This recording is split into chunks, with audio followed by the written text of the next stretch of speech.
കൊടുങ്ങല്ലൂർ പുല്ലൂറ്റ് പാലത്തിന് സമാന്തരമായി പുതിയ പാലം വരുന്നു.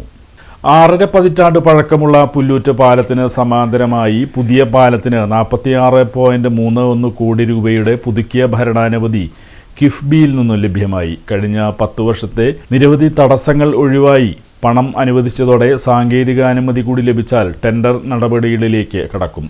കൊടുങ്ങല്ലൂർ തൃശൂർ സംസ്ഥാന പാതയിലെ ഏറ്റവും പ്രധാന പാലമാണിത്. 2016-ൽ സർക്കാരിന്റെ ബജറ്റ് പ്രസംഗത്തിൽ കിഫ്ബി ഫണ്ട് സഹായത്തോടെ 24.72 കോടി രൂപ ഭരണാനുമതി ലഭിച്ചതോടെ ഭൂമി ഏറ്റെടുക്കൽ നടപടി പൂർത്തീകരിക്കുകയും പൊതുമരാമത്ത് വകുപ്പ് പുതിയ പാലത്തിന്റെ ഡിസൈൻ തയ്യാറാക്കുകയും ചെയ്തിരുന്നു. ഇതുപ്രകാരമാണ് KRFB 46.31 കോടി രൂപയുടെ എസ്റ്റിമേറ്റ് സമർപ്പിച്ചതിന് പുതുക്കിയ ഭരണാനുമതി ലഭിച്ചത്. പ്രളയ സാധ്യത കണക്കിലെടുത്തും ദേശീയ ജലപാത കടന്നുപോകുന്നതിനാലും ഇൻലാൻഡ് വാട്ടർവേ അതോറിറ്റി ഓഫ് ഇന്ത്യയുടെ നിർദ്ദേശത്തിന്റെ അടിസ്ഥാനത്തിൽ പാലത്തിന്റെ നീളം 363 മീറ്ററിലും 11 മീറ്റർ വീതിയിലുമായിരിക്കും നിർമ്മിക്കുക. 17 സ്പാനുകളിൽ നടുവിലെ സ്പാനിന് 55 മീറ്റർ ഉയരവും 6 സ്പാനുകൾക്ക് 30 മീറ്റർ വീതിയും മറ്റ് 10 സ്പാനുകൾക്ക് 12.5 മീറ്റർ വീതം ഉയരവും ഉണ്ടാകും.